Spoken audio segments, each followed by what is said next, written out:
कमला, तुझे काम करना है तो कर, नहीं तो चलती बन। अरे मेम साहब, ऐसा मैं क्या बोल दी जो आप इतना भड़क रही है? मम्मी जी, मैंने इस कमला को कहा कि ये ले चाय के बर्तन, इसे धुल दे जरा। तो पता है इसने क्या कहा?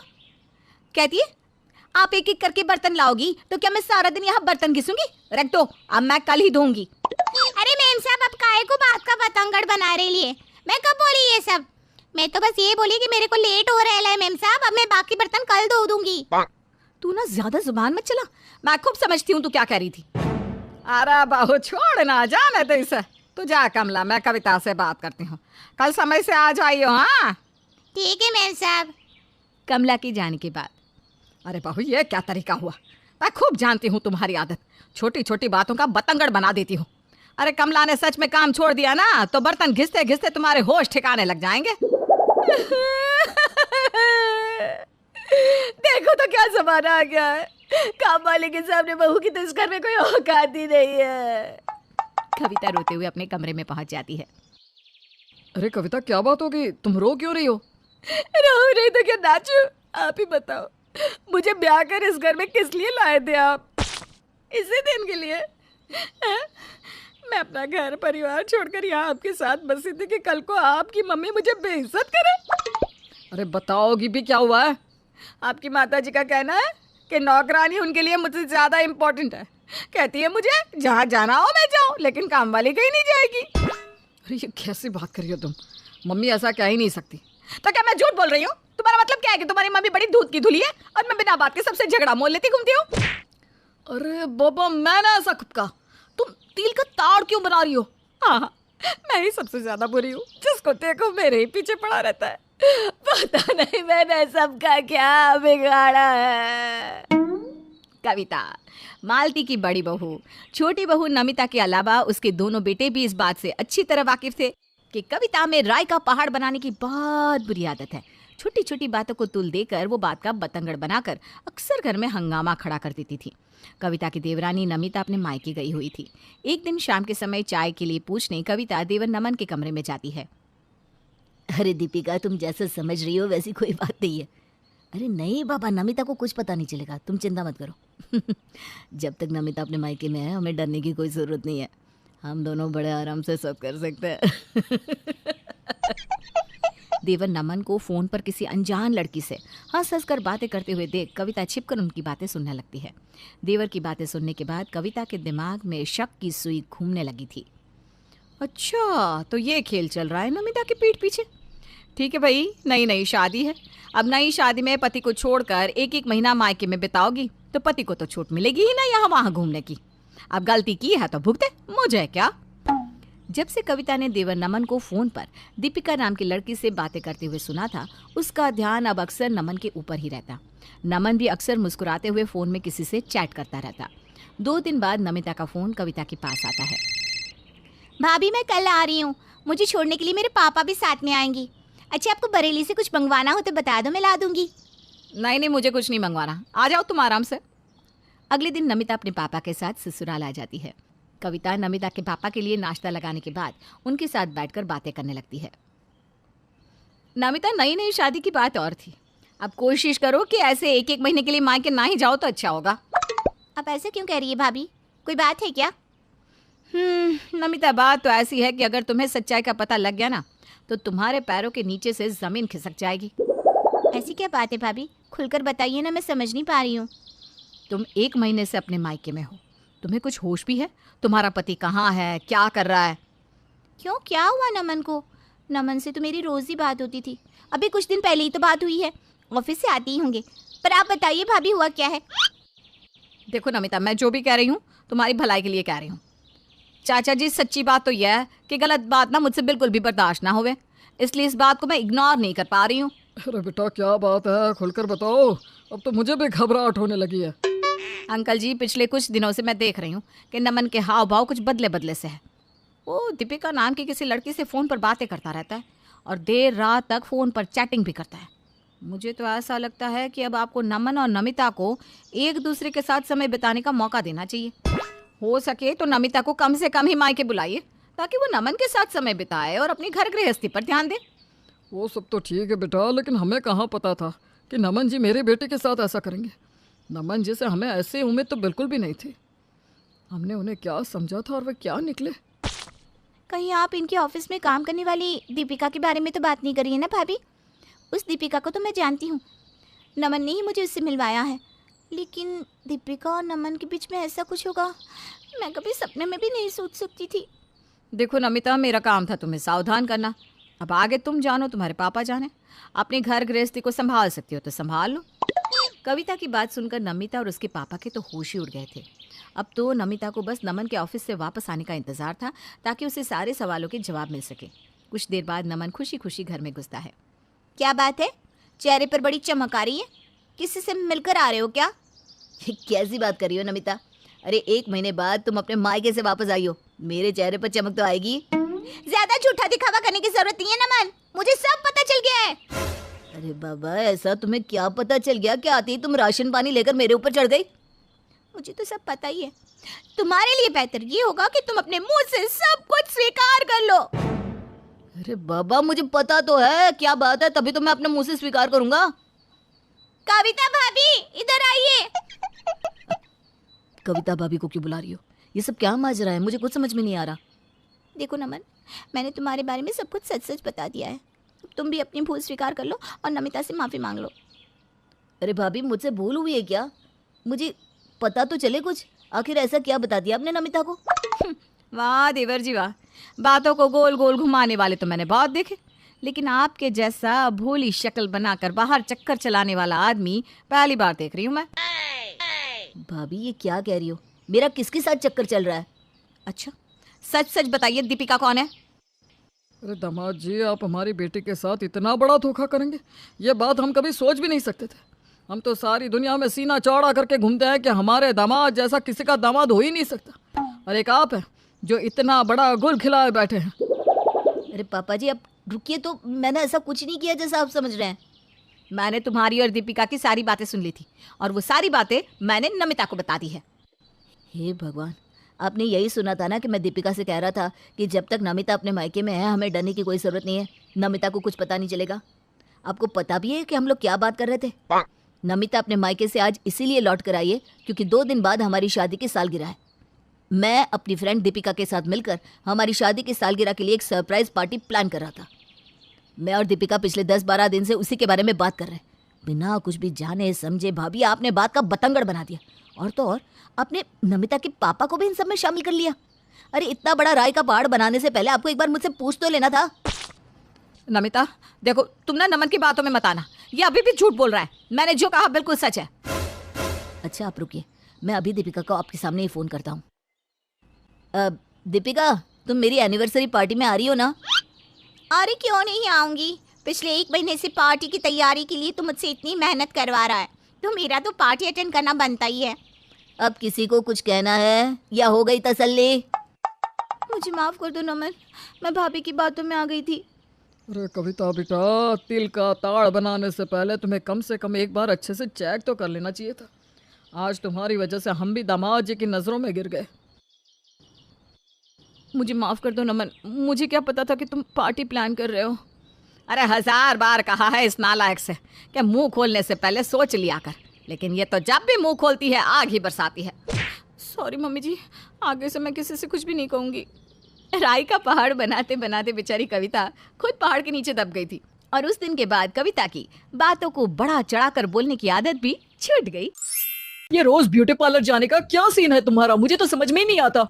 अरे बड़े और स्टेटस मेंटेन करने वाले लोगों को ये सब करना पड़ता है। वैसे तो उनकी पर्सनल ब्यूटिशियंस होते हैं, हेयर ड्रेसर होती हैं, लेकिन इतना तो अफोर्ड नहीं कर सकते ना, इसलिए खुद ही चली जाती हूँ।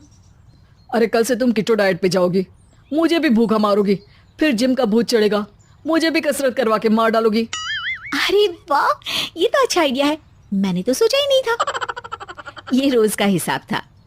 श्वेता के हाथ में एक मैगजीन लगी थी जो अमीर लोगों के लिए छपती थी। महंगी चीजों के ऐड होते थे उसमें, और ऐसे लेख छपते थे उस मैगजीन में जो सिर्फ पैसे वालों पे ही लागू होते थे। और श्वेता को भी भूत चढ़ गया था ऐसी लाइफस्टाइल मेंटेन करने का। अरे हम मिडिल क्लास हैं श्वेता, इतने खर्चे सहन नहीं कर पाऊंगा मैं। अरे तुम्हारे बजट के चक्कर में अपना स्टेटस थोड़ी ना खराब कर लूंगी मैं। अरे पर अरे पर कुछ नहीं, ये देखो मैगजीन में ये औरतें कैसे शराब पी रही हैं।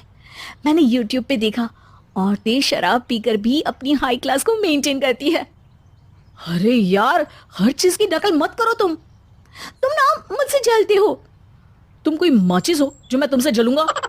देखो मेरी अपनी जिंदगी है, तुम्हारी बात नहीं मानने वाली मैं। ठीक है तो कर लो मन की, बस थोड़ी अक्ल का भी उपयोग करना। श्वेता अगले दिन ही शराब लेने निकलती है, पर उसके पास पैसे कम होते हैं। क्या लेना है? अब कुछ सस्ता और अच्छा दिखा दो। ठीक है, सस्ता तो देसी आता है। वही दे दो। ठीक है, पर कम कम पीना। उत्साही बहू शराब खरीद के वहां से चल देती है और दिन में ही शराब पीने लगती है। एक झटके में पूरी बोतल घटक जाती है। अब मैं भी बड़े लोगों में शामिल हो गई। मैं वो सब कर रही हूँ जो बड़े लोग करते हैं। अब बस मेरा वीडियो बना के यूट्यूब पे डाल दो तो मैं भी उन रईस लोगों में शामिल हो जाऊंगी जो आलीशान जिंदगी जीते हैं। श्वेता बड़े बड़े सपने देख रही थी, तभी उसे हल्के हल्के चक्कर आने लगे थे। उसे शराब चढ़ने लगी थी। श्वेता बाहर छत पे चढ़ के चिल्लाने लगती है। मोहल्ले वालों, तुम मेरे सामने क्या हो? कुछ भी नहीं हो। मेरा स्टेटस, मेरी क्लास, मेरी हैसियत के सामने तुम कुछ भी नहीं हो। कीड़े हो, कीड़े। ए श्वेता, पगला गई है क्या? सच बोलने की हिम्मत आ गई है। तुम क्या जिंदगी जीते हो? मर मर के, काम कर कर के, आराम नहीं करते, ऐश नहीं करते। छी छी है तुम लोगों की जिंदगी पर। अरे तूने दारू चढ़ा ली है क्या? लगता तो ऐसा ही है। हाँ, मैंने पी है। लोग कहते हैं मैं शराबी हूँ। तुमने भी शायद यही सोच लिया। नशा शराब में होता है तो नाचो बोतल। लोग आपस में बातें करने लगते हैं। आज पहली बार देख रहा हूँ कोई औरत शराब पी के ऐसा नाटक दिखा रही है।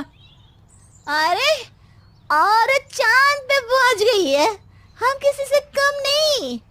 हमको पीनी है, पीनी है, हमको पीनी है।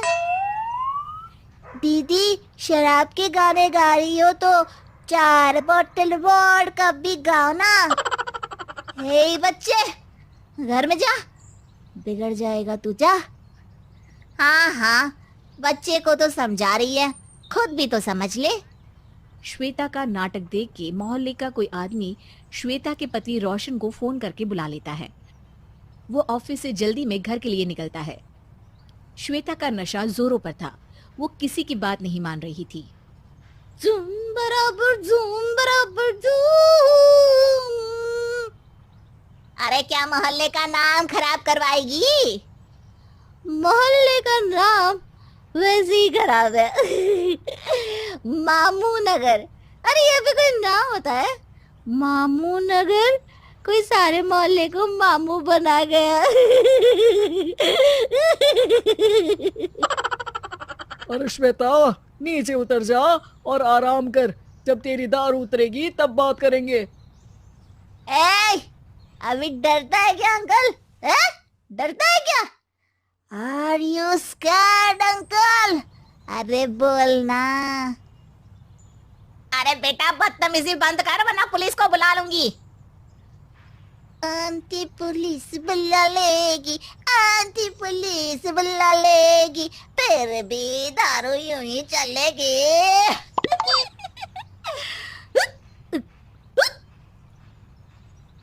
बेटा, तेरी सास नहीं है ना तेरे साथ?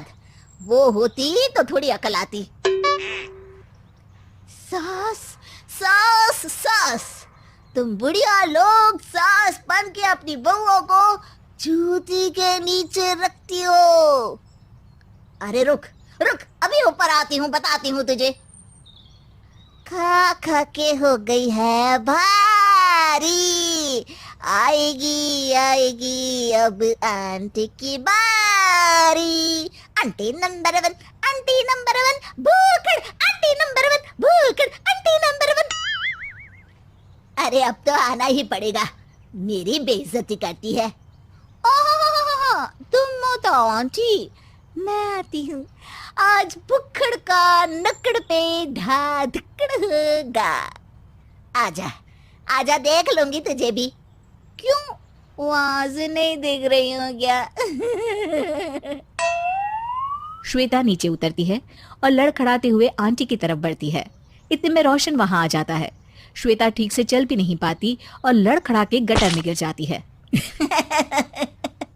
अरे पटर पटर कर रही थी, गटर में गिर गई। रोशन को ये सब देखकर बहुत बुरा लगता है। पूरा मोहल्ला उस पर हंसता है। श्वेता होश खो बैठती है। वो श्वेता को अंदर ले जाता है और उसकी सफाई करके उसे सुला देता है। जब 10 घंटे सोने के बाद श्वेता उठती है तो पूछती है, क्या हुआ, कुछ हुआ था क्या? मोहल्ले के लड़कों ने श्वेता का गिरते हुए वीडियो बना लिया था। रोशन यूट्यूब से वो वीडियो निकाल के श्वेता को दिखा देता है। तुम फेमस हो गई श्वेता। वीडियो देख के श्वेता सबसे पहले वो मैगजीन उठाती है जिससे उसे शराब पीने का आइडिया आया था और उसे डस्टबिन में फेंक देती है और वहीं बैठ के फूट फूट के रोने लगती है। माँ, शादी के बाद से मैं दीदी से मिलने ही नहीं गया। सोच रहा हूँ कि मैं और रिया दीदी के घर हो आते हैं। हाँ बेटा, बहुत अच्छी बात है, उसे भी अच्छा लगेगा रिया से मिलकर। वैसे भी रिया शादी के बाद से कहीं नहीं गई, रिश्तेदारों के घर जाएगी तो एक दूसरे को समझेंगे। मोहन अपनी नई नवेली बीवी रिया को लेकर बहन के घर जाता है। अरे वाह, क्या बात है, रिया और मोहन। अच्छा हुआ तुम लोग आ गए। सासू माँ, अरे ओ सासू माँ, कहाँ अंदर माला पकड़ कर बैठ जाती हैं? देखिए तो कौन आया है। भाई भाभी आए हैं मेरे 2-4 दिन के लिए। तभी ससुर जी आते हैं। अरे मोहन बेटा, कब आए? अरे वाह, बहुरानी भी आई है। अच्छा अच्छा। अरे सुनती हो, बहू का भाई आया है। तभी बहन जोर से चिल्लाने लगती है। हाँ आया है तो क्या? बुड्ढे इस फिराक में ना रहना कि मेहमानों के लिए समोसे आएंगे तो तुम दोनों भी लपक लोगे। अरे जाओ अंदर के कमरे में। और सासू माँ, हाथों में मेहंदी लगी है क्या, जो अब तक पानी का गिलास नहीं आया?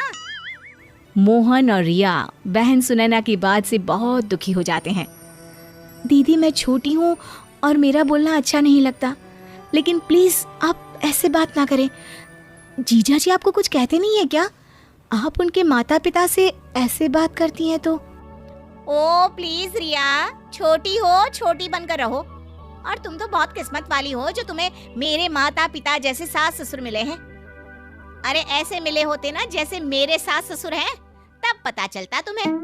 अरे फिर भी दीदी, आपको ऐसे बात नहीं करनी चाहिए। मैं तो हैरान हूँ जीजा जी पर।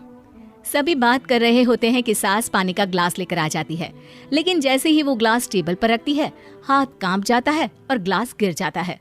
मैं आप ही साफ कर देती हूँ बहू, माफ कर दो। अरे नहीं नहीं आंटी जी, आप बैठिए, मैं साफ करती हूँ, कोई बात नहीं। रुको रिया, इनकी हिम्मत भी कैसे हुई ग्लास गिराने की। एक काम ढंग से नहीं कर सकते। रोटी खाने को दो तो बहुत जल्दी हजम हो जाती है इनसे। सास को बहुत बेइज्जती महसूस होती है। सुनैना सास को बोले जा रही थी कि तभी वहां ससुर आ जाते हैं। वो रोकर हाथ जोड़कर बहू से कहते हैं, हम तंग आ चुके हैं बहू, तो हर किसी के सामने हम लोगों की बेइज्जती करती है। तेरी सास को मैंने कभी नहीं डांटा, लेकिन तू छोटी छोटी बात पर उसे बोलती है। मुझे ये बिल्कुल अच्छा नहीं लगता। अब हम लोग जा रहे हैं। अरे कैसी बात कर रहे हैं अंकल, आप लोग कहीं मत जाइए, मैं दीदी से बात करता हूँ। अरे जाने दो भाई, सब नाटक है। पहले भी कई बार जाने की धमकी दी है, लेकिन कहीं जाते नहीं है ये लोग। अरे इन लोगों को छोड़ो, चलो आओ बैठकर बात करते हैं। दीदी हम लोगों को जाना है, हम फिर आएंगे। अरे कैसी बात कर रही हो, तुम लोग तो बैग लेकर आए हो ना, 2-4 दिन तो रुक जाओ। क्या रुके दीदी, तुम्हारी हरकत देखकर तो अब मन ही नहीं करता तुम्हारे घर रुकने का। सुनैना भाई के मुंह से ये बात सुनकर फिर सास पर चिल्लाने लगती है। देखा कैसे तुम लोगों के कारण मेरे भाई और भाभी रुकना नहीं चाहते इस घर में। अरे पता नहीं कब तक मेरे सीने पर बैठे रहेंगे आप। सास ससुर वहां से चले जाते हैं और मोहन अपनी बीवी रिया के साथ घर की ओर निकल जाता है। रास्ते में, क्या बात है, काफी परेशान लग रहे हैं, सब ठीक है ना? दीदी का व्यवहार देखकर परेशान हूँ। कितने शौक से जीजू के माता पिता ने अपने इकलौते लड़के का हाथ मांगा था दीदी के लिए। पता है, माँ को दीदी की ये हरकत पता चलेगी तो वो कितनी परेशान होंगी। सोचो, तुम्हारे माता पिता को अगर ये बात पता चली तो उन्हें दुख होगा, लेकिन जिनके साथ बीत रही है उनके लिए तो जीवन नर्क है। हाँ, तुम बिल्कुल ठीक बोल रही हो, लेकिन क्या कर सकते हैं? करना तो पड़ेगा कुछ, क्योंकि हम कुछ नहीं करेंगे तो वो लोग ऐसे ही दीदी से परेशान होते रहेंगे। वैसे मेरे पास एक आइडिया है। बताओ, क्या आइडिया है? वो तो घर जाकर ही पता चलेगा। रिया घर जाती है और सास की तरफ देखती तक नहीं है, वो अंदर चली जाती है। अरे मोहन, ये बहू को क्या हो गया? बड़ी बदली बदली सी लग रही है।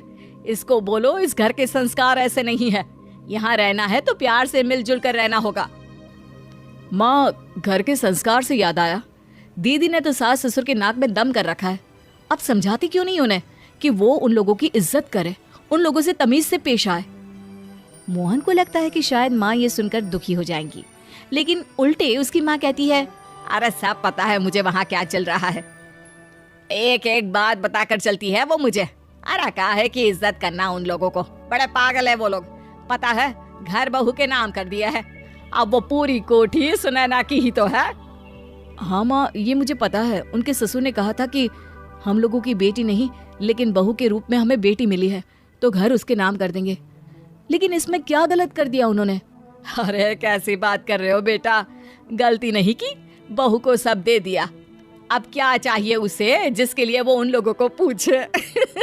तुम भी ना बहुत भोले हो। तभी रिया सारा सामान पैक करके आती है और मोहन से कहती है, देखो ये बुढ़िया जीते जी तो मुझे ये मकान देगी नहीं, लेकिन हाँ ये मर जाए तो फोन कर देना, मैं आ जाऊंगी। ये बोलकर रिया मोहन को आंख मार देती है। मोहन समझ जाता है कि ये रिया की चाल है। वो माँ की तरफ देखता है और कहता है, मैं तुम्हारे बिना क्या करूँगा? इनसे तो 2 रोटी बनती नहीं, भूखा ही मारेंगे मुझे भी। चलो मैं भी चलता हूँ, कहीं किराए का मकान ले लेते हैं। अरे कैसी बात कर रहे हो तुम दोनों? घर कैसे चलेगा? यही सोचकर शादी कराई थी क्या? अरे कमाई तो एक ही की है ना। ये क्या बात होती है माँ जी? घर मेरे नाम करो नहीं तो मैं चली। अरे अब नहीं बहू, ऐसा मत बोल। देख मैं घर का सारा काम करूंगी, अरे कोई डिमांड भी नहीं करूंगी, बस घर पर रहो तुम दोनों। माँ, हम कोई नौकरानी रख लेंगे, आपका वहाँ क्या काम? फिर दुनिया भी क्या बोलेगी? अरे नहीं नहीं रिया, चलो मैं भी सामान पैक करके आता हूँ। तभी सास भागकर बेटी को फोन करती है और घर बुलाती है। बेटी माँ के पास आती है। क्या हो गया मोहन? मेरे घर तो तू बड़े भाषण दे रहा था कि सास को ऐसे रखो वैसे रखो, और यह तुम तो बोल रही थी कि सास को माँ की तरह मानो। फिर क्या हो गया तुम्हें? वो क्या है ना दीदी, मैंने आपको देखा और आपसे यही सीखा कि सास को मुट्ठी में रखो, पूरा घर खुद के नाम कर लो और सास को नौकरानी बना दो। ठीक है ना? जैसे आपने अपनी सास की बेइज्जती कर रखी है, वैसे मैं भी इन लोगों की करूंगी। थैंक्स दीदी, ना मैं आपके घर आती और ना ही मुझे ये सब पता चलता। आप तो सुनैना समझ चुकी थी कि वो क्या गलती कर रही है। वो सभी से माफी मांगकर अपने ससुराल चली जाती है और अपने सास ससुर से कहती है, मुझे माफ कर दीजिए, मुझसे बड़ी भूल हो रही थी। मैं आगे से कभी ऐसा नहीं